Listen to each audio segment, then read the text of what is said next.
Hey guys, coming at you for some more neural retraining gold.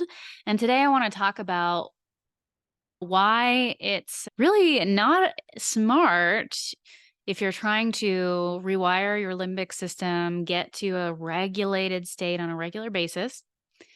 It's not smart if you're trying to do that to constantly be arguing with reality, right? Fighting against reality, like what has already happened or is happening, is fighting against your own well being. And I'm going to tell you why.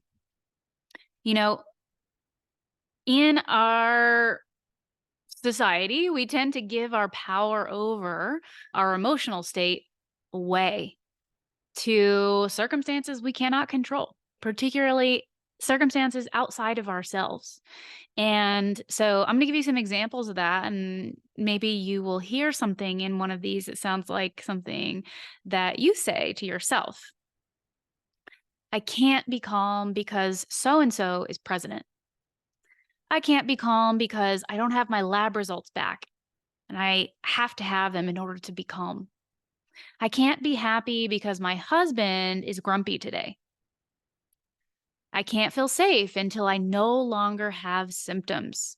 That's a big one. And the reason that's a big one is because you may not become symptom free unless you rewire your brain. So, in order to do that, you actually have to get yourself feeling good on a mental and emotional level in your day to day life regularly for your symptoms to go away, right? It makes sense that we want outside circumstances to control our emotional state, but ultimately we end up really not liking that because things happen in life, right?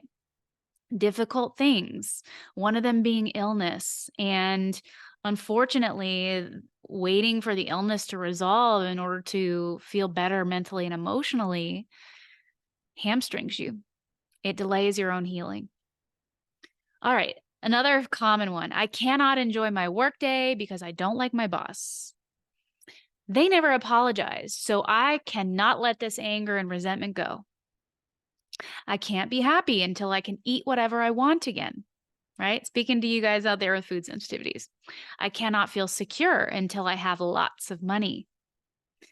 I can't enjoy the day because it's raining or it's too cold or it's too hot. I cannot feel inner peace or just feel okay because so and so broke up with me or divorced me or died. These things happen in life. I cannot have a balanced nervous system or feel okay or feel good because I have experienced trauma. My father is a jerk, so I can't be happy. And I just want to make a note that, anytime we try to base our happiness based off of what other people are doing in our lives, we get into trouble, right? Because oftentimes people in our lives are having their own issues, struggling with their own bad day, having come up for them, and they can't always be happy for you or whatever it is that you might want in order to feel good or better. That's why if we delay our well-being, waiting for someone else to change, we might be waiting our whole lives when it comes to like, oh, this is kind of a personality trait or something somebody has adopted as their common way of being and they don't want to change. That happens sometimes. And so we can't wait for other people to change in order to be happy. All of these things I listed are false beliefs delaying our happiness, our satisfaction in life, and our well being. That's what those statements are doing. I don't just mean our emotional well being, I also mean our physical well being. If you've watched this channel, you know that I like to talk about the mind body connection a lot and how incredibly powerful it is. And that is the truth. So, why would you do that? Why would you keep pushing off your own happiness and well being when you always have the power over your emotional state? People have found peace, their own internal sense of resilience, and other good feelings too in some very extreme circumstances in life, right? Most of which we never have to face. And I'm not saying that it was easy for those people, but I am saying it's possible. And we have seen people do it throughout history. And no, I don't think these people are special or superhuman. I think they just really understood how their own mind worked and decided to control it rather than be controlled by it. These are things like natural disasters or war or imprisonment or political unrest or poverty or even in the face of imminent death, right? People who are on hospice or something like that, they are able to get to a state of peace sometimes. So, how do they do that? Well, I think it starts with making a choice to let go of what you cannot control and focus on what you can. Your internal state is the first and foremost thing that you can control. Then, after that, focus on things outside of you that you can influence. This essentially means to stop resisting reality of the present moment and of the past. If something has already happened in the present moment, it's already the past and you can't change it, right? All you can change is what happens going forward. So when we fight against reality, what is and what has been, we always lose. And we ultimately sabotage our own well being because if it has already happened or it's happening now, we can't change it, right? We may or may not be able to change future circumstances, but not the now and not the past. And we do not need to remain in a negative emotional state to create change in the future. Some people think that they need to remain angry or anxious in order to take action. But that is absolutely not true and generally causes poor decision making. As an example, let's say somebody hurt your feelings and you get angry about it and you decide you have to let them know. And so you approach them in anger and tell them, "You're such a jerk for doing XYZ to me. Blah, blah, blah. I hate you. I can't believe you would do that." How does that go? Most likely, that person is going to go into fight or flight or into freeze in response to your dysregulated nervous system. And then they're likely to become defensive and attack back, or become afraid, or leave and avoid you, right? Or they might just shut down and stop communicating altogether because they're in a freeze state. What if instead you attended to your own hurt? Helped yourself release it and find a calm, neutral, and even compassionate perspective on why they did what they did. And then you have a conversation with them. Maybe it would sound something like, "Hey, I know you probably didn't mean to hurt me. And I know I have some triggers around this that may have caused me to overreact, but I felt hurt when you did or you said XYZ.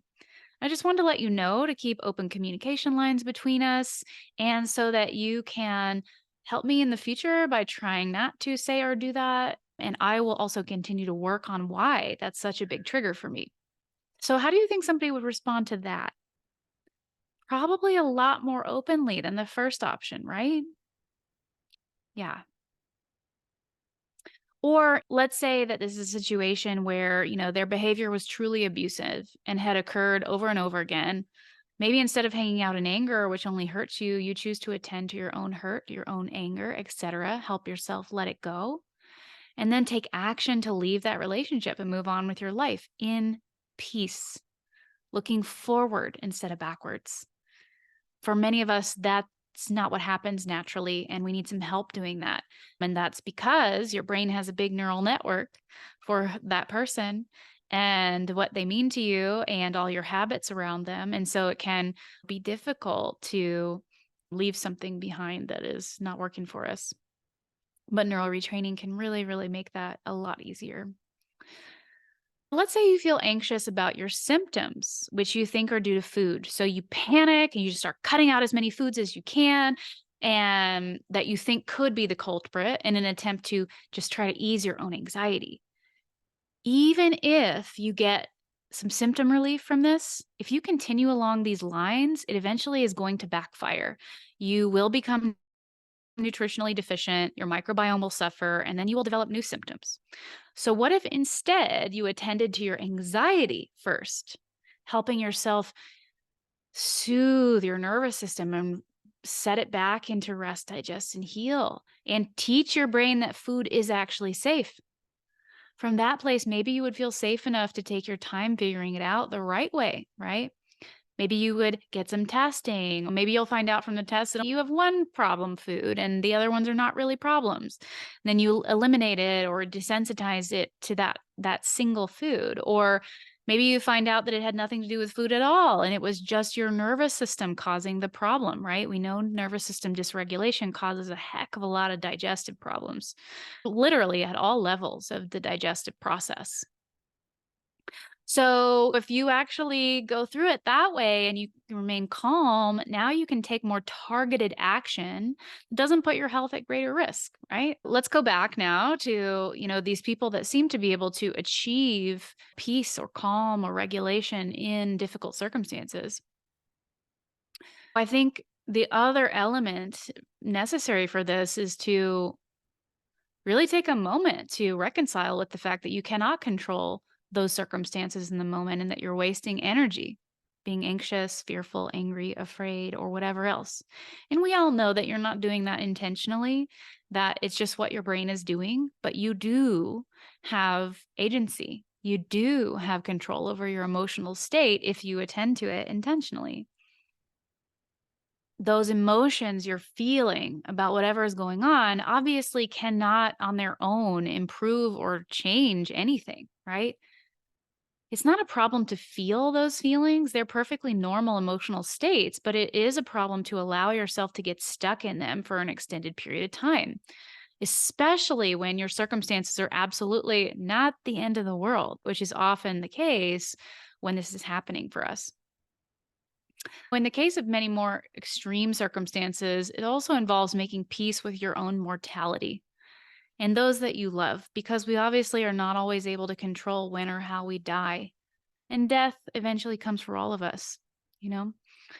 So this comes up a lot when I'm working with clients with chronic illness. When it comes down to it, many of them are not allowing themselves to feel at peace with their present moment reality, i.e., their symptoms and their diagnosis, because they believe they might die and they feel they cannot accept or make peace with that possibility.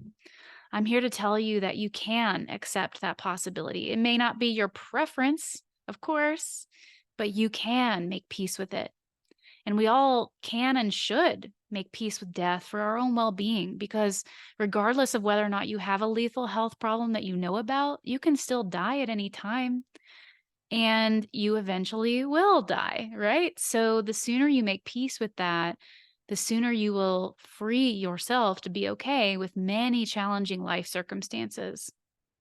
And as usual, when I'm talking about making peace with something, I'm not talking about trying to force yourself to try to fake being calm about it. No, absolutely not. I'm talking about generating real peace when you think about dying or your loved ones dying. Neural retraining is an incredible, powerful tool for helping you to achieve. So I've helped many people make peace with death as a reality of life. So again, when you argue with death, you argue with reality and then you suffer because death is part of reality. If you do have some control, then taking action is still perfectly all right and appropriate, but you don't have to do so in an upset state. And you will likely be a lot more effective if you do so from a place of calm and outcome independence. Do you know what that means? Outcome independence. It means what it sounds like it means, that basically you choose to be unattached to whatever happens, right? You're like, well, I'm going to do my best to create this outcome, but if that's not what happens, I'm going to be okay.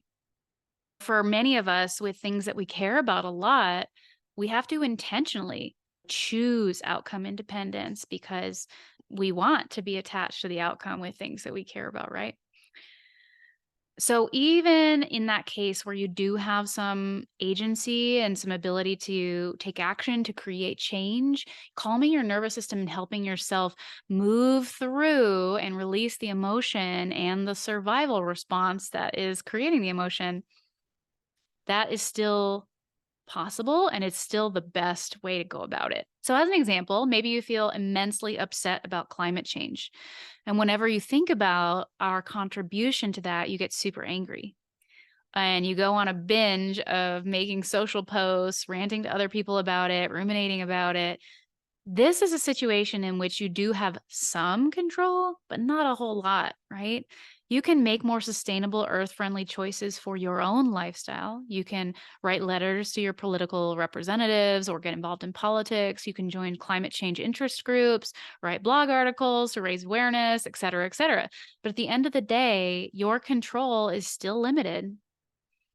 And this issue is going to continue for the entirety of our lifetimes, most likely.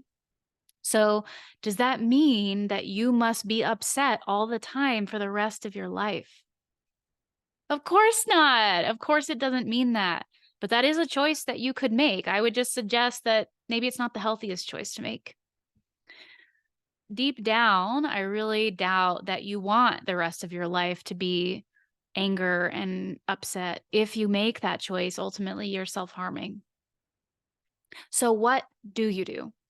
Take action that aligns with your values and let go of the rest that you cannot control. Focus your attention internally on what you can and choose to release the angst and the anger and the resentment and the hatred. Do this for your own well being.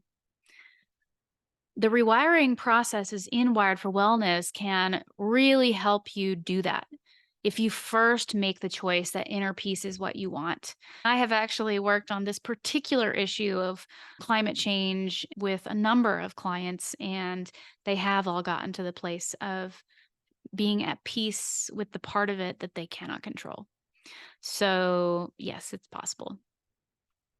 So, I'm not saying that people in extreme circumstances don't experience emotional turmoil. I am saying, though, that they are able to witness those emotions, choose not to feed them, and instead choose to keep coming back to what serves them better, releasing and moving through those emotions and doing what they can to create change. So, coming back to health, which is one of the biggest topics our members are struggling with, would you like to choose both physical suffering, i.e., your symptoms, plus emotional suffering, or just let go of the aspect of that suffering that isn't necessary whenever it comes up? Yeah, most of us would only like to suffer once, not twice, right? If you are currently on a healing journey, using a rewiring tool to release the emotion coming up about that condition or those symptoms is not likely to be a one and done, right? During your healing journey, you're likely going to have to attend to that every so often, regularly, but that will actually promote your healing. You're likely to have waves of emotion, just like with grief, that come from time to time as you continue on that healing journey. And that's normal, that's okay. However, when those things do come up, you can acknowledge them, have compassion for yourself and your experience, and then choose to help yourself move through that emotional experience rather than getting stuck in it. Choose to move back towards what feels good here and now and not delay it to some unknown future date. Trust me, I know that is not easy at times, but that is no excuse to deny yourself feeling better. Now, I have had to help myself move through intense emotions in many different circumstances on my healing journey. When I had a rash on my face for 6 years that looked awful and there was no way to hide it. When I lost 2/3 of my hair and thought I might lose all of it. When I itched so badly that I couldn't think about or do anything else while it was happening. When I could only eat a small number of foods. When I was stuck in a moldy house that was making me very sick and I could not change that overnight. When I was struggling to get out of bed and do anything, and some of my loved ones didn't believe me that I was sick. When I couldn't sleep no matter what I did for days on end. When I felt awful and barely functional and I had no money to see a doctor. And with having a mystery illness that no one could figure out for 15 years. That's not an easy thing to make peace with. And when I was told that it was all in my head and I just needed an antidepressant and an anti anxiety medication. Or when I actually found myself in abusive relationships. or when I had a significant amount of money stolen from me. All these kinds of situations in life, like we can choose to hang on to the upset over them. But what does that do for us? And what does it do regarding the situation? Nothing good.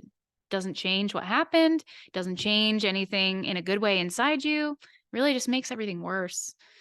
So, if I had given in to being a victim of those circumstances and wallowing in my self pity and anxiety and anger and resentment all the time, then I would have wasted my entire 20s and half of my 30s. Trust me, I did do that from time to time, wallow in my suffering, but it felt a hell of a lot worse than just accepting what I was dealing with and choosing to make the best of it and keep creating better health in whatever ways I could at that time. So, along these same lines, if I had waited until I had the diagnosis or perfect lab tests to allow myself to feel good emotionally and put the anxiety and the worry and the angst down, I would have been emotionally miserable for 15 years. So please don't do this to yourself. It's possible to have symptoms and choose to enjoy as much of the journey to wellness as possible. It's possible to pass through all manner of challenging life circumstances with more inner peace than you think. Of course, it will be easier to do in some circumstances than in others, but that's okay. You can help yourself move through emotional reactions as they arise as often as you need to until your brain has learned a new, more balanced response to whatever that circumstance is. In my experience, if you are working on making peace with what's going on with your health, that does get easier the more that you reinforce to your brain that while you may be uncomfortable, you're technically okay. If you have not historically experienced this ability to detach emotionally from your circumstances and find more peace and more groundedness and more balance, then it's time to start reclaiming your power over your emotional state. Wired for Wellness and the work that I do can help you do that if you're ready to. The neural retraining processes in Wired for Wellness can help you move through all manner of emotional reactions and back to feeling good and safe.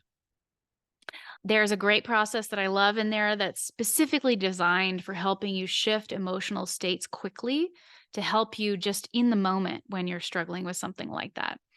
The longer rewiring processes can help you more deeply release not only the emotions coming up about whatever it is, but also the reason you're reacting to it in the first place, which often is based in our past and in our belief systems. Those two things fuel why we're reacting as strongly as we are. When you rewire those, then typically the reactions stop happening. If you don't believe me, just try it.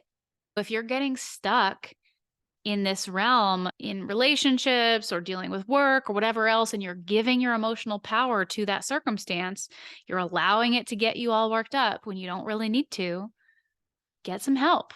You are not the exception in this. Everyone struggles with this from time to time or all the time, but we now have the tools to get ourselves out of that. My feeling is that we all should, and we all should live the best life that we can. And that's part of it is to be able to have some semblance of inner peace, even while the world outside is doing whatever it's doing. And everyone can do this. And the more you practice, the easier it gets. Your brain learns with repetition that you can be at peace inside, even in the face of X, Y, or Z. Your brain learns that it's possible to move through emotional reactions and let them go. Your brain also will learn to stop the habit of pouring gasoline on the flames of whatever it is that you're reacting to, and instead to just watch the flames go out or even pour a little water on the fire, right? Your brain realizes, oh my God, it's so much better to live in acceptance of what is. And then that becomes your new default state. You basically create a positive feedback loop as you do this work. And it becomes eventually just natural for you to not overreact to everything under the sun. All right. I hope that that was helpful to you. If it was, please subscribe, like this video, comment. All of that really helps other people to find it and benefit from it too. So I really appreciate that. And I'll see you in the next video.